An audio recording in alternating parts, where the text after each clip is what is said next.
말씀과 기도로 세워지는 열방복음 선교회 말씀으로 시작하는 하루 2022년 6월 27일 월요일.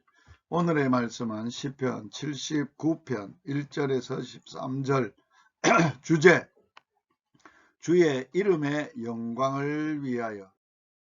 이 시는 유다 왕국이 바벨론에게 멸망된 후 재난 중에서 지은 기도의 시입니다. 하나님의 택한 백성들이 하나님의 무서운 진노의 책찍을 맞은 것입니다. 하나님께서는 영적 타락에 대해서는 단호하게 다루십니다. 저자는 서글픈 조국의 현실을 놓고 하나님의 긍휼을 간구합니다. 하나님의 택한 백성과 나라의 서글픈 현실. 유다의 멸망은 바벨론의 융성에 따른 국제 정세에 의한 필연일까요? 물론 약자 국가인 유다가 강대국인 바벨론의 침입으로 멸망한 것입니다. 그러나 사실은 열왕을 비롯한 백성들의 타락이 멸망의 근본 원인이요, 바벨론은 하나님께서 사용하신 도구에 불과한 것입니다.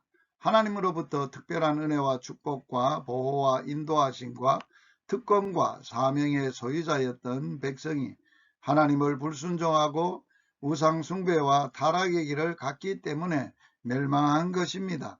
그들이 아끼던 전은 더럽혀졌으며 거룩한 성 예루살렘은 황폐하게 되었습니다. 주의 종들의 시체는 공중의 새가 밥으로 쪼아 먹었습니다. 백성들은 무차별 학살을 당하거나 노예가 되고 말았습니다. 모든 열방의 조롱과 조소와 비방거리가 되었습니다. 형식적인 신앙생활이 초래한 비극입니다. 이러한 역사적인 사실은 오늘날 우리 민족에게 어떠한 교훈을 주는지 돌아보아야 합니다. 6.25는 왜 발생했으며 왜 70년 이상의 동족끼리의 싸우며 세상의 조롱과 조속거리가 되었습니까? 왜 북한 침략의 위협이 날로 더해갑니까? 주의 이름의 영광을 위하여 우리를 건지시며 우리의 죄를 사하소서.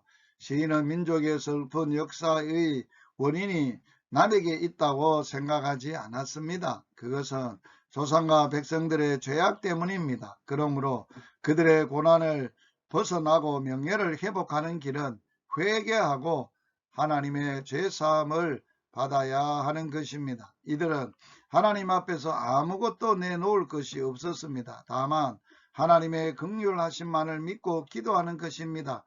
자비로우신 하나님께서 긍휼을 베푸사 죄를 사해 주셔야 하는 것입니다. 그리하여 하나님의 이름의 명예를 회복시킨, 모독시킨 죄를 용서함 받고 앞으로는 하나님의 이름의 영광을 위하여 사는 백성이 되어야 하는 것입니다. 저자는 백성들의 죄로 인해 하나님의 영광이 훼손된 것이 괴로웠습니다. 그리하여 하나님의 이름을 위하여 속히 구원을 베풀어 달라고 기도한 것입니다. 우리 민족이 하나님의 무서운 진노의 책집을 받지 않고 하나님의 이름의 영광을 위하여 살 수 있는 비결이 무엇일까요? 하나님의 베푸신 은혜를 잊지 않고 이 시대에 우리 민족에게 주신 세계를 향하신 사명을 감당하는 것입니다. 오늘의 말씀에 순종하기, 하나님의 택한 백성답게 살지 못한 죄를 회개하고 하나님이 이 시대에 우리를 향하신 세밀한 음성에 귀를 기울이고 순종하는 복된 하루가 되시기를 주의 이름으로 축복합니다.